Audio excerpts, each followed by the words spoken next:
Alright guys, I noticed on YouTube and on the internet there are no guides to changing the wheel hub on a 2010 Honda Pilot EX.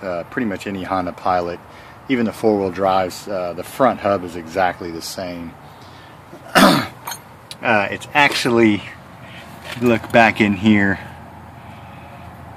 this nut right here, this nut right here. On the opposite side there's actually two more nuts right there. It's 4 nuts total, and it actually puts on the hub bearing. I can actually take off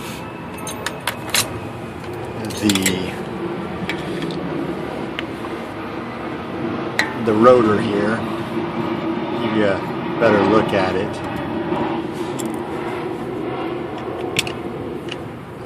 It's two simple little, well, I say simple, hold on one sec, Phillips head screwdrivers, or Phillips head screws. I actually used my little Craftsman impact to take them off with a number 2 head on it, Phillips head.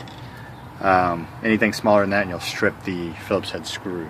I'm going to go ahead and take this off.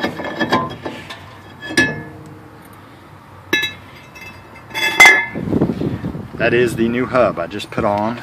There is the old hub that I just put on. As you can see what it looks like there. That is what a Honda Pilot hub looks like. You can get them on eBay for like, I don't know, I think it was like 40-50 bucks. It wasn't that bad. See the bolt, the other side of the bolt's right here coming through.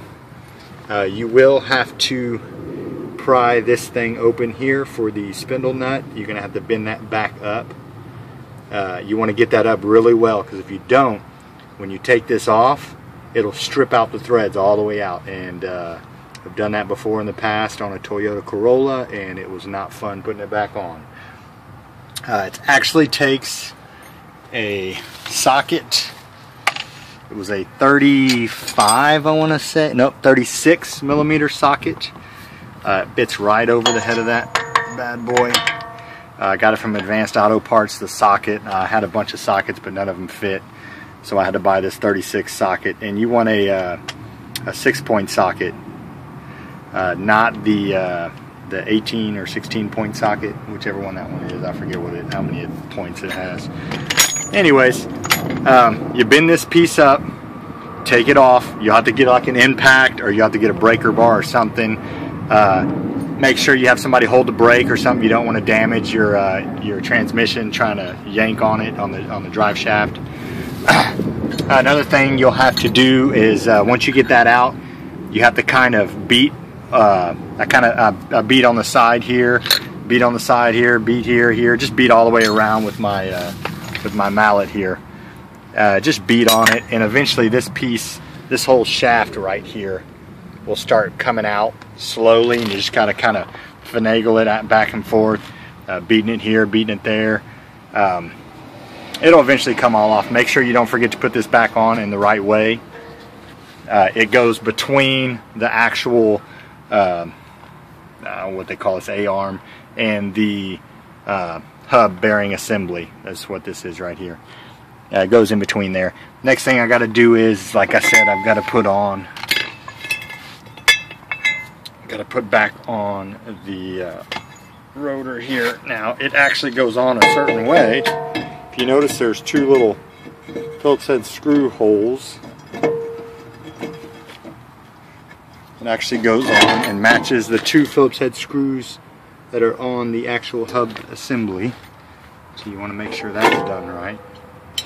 I'm doing this like with one hand taken up by the camera. So I'm going to put those back in. You definitely want to thread these in first before you go and start screwing on them, because you will mess them up. You will cross thread them. Like I said, I don't know if you've ever seen these. It's Craftsman impact, right angle impact, any kind of impact that it's 12 volt Next Tech. Man, these things rock. They are awesome. I only paid like 30 bucks for this thing on sale at Sears. I got a whole set of the Next Tech. So like I say, you just run them up.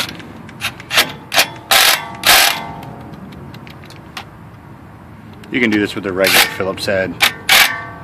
But like I said, it's got, I want to say it's a number 2 head. That's what the head looks like. If it can focus in here. It's kind of a fat Phillips head. It's not really focusing in, but it's a pretty good size fat head at the end. Next thing you need to do once you put those on is put the caliper back on. That is beast. I didn't take the brake pads out. I didn't take nothing out. I'm gonna attempt to put that back in here. Hold on one sec.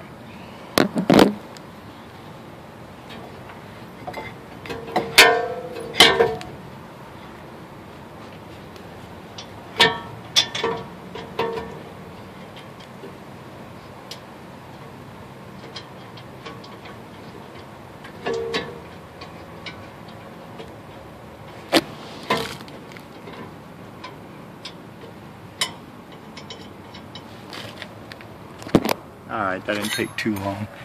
I set that up in here. Now this nut actually holds it on. There's another one down the bottom. Put those back on.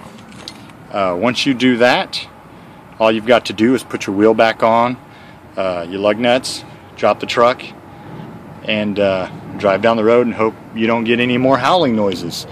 This is a 2010 Honda Pilot. It has roughly about 65,000 miles. We've had a lot of problems with the front end.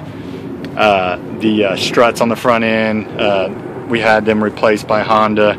They started making like a clunking noise. It was kind of annoying. Hopefully this is it. I do realize when I took this apart, if you notice, I got grease on the boot here, so my CV shaft might actually be busted, and if that's the case, I got to go ahead and pull that back off once I find out if this stops the howling noise. That's it, guys. Thanks.